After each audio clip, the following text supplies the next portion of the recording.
Hey guys, I'm here to show you Kinglucky's sound machine. This is super awesome. They gifted it to me so I can give you an honest review. So here we go.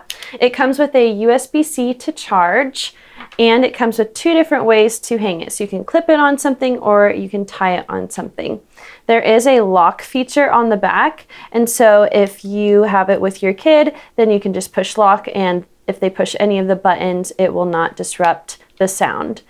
So on the side, it has some different options. You can click the timer and it has a 30-minute setting, a 60-minute setting, 90-minute setting, and then it has volume and the different sounds that you can have. Although it does have 4 sounds, it comes with 18 total. So each button has different things with the button. So here we go.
So that is the Kinglucky portable sound machine. Thanks for watching. I hope this was helpful.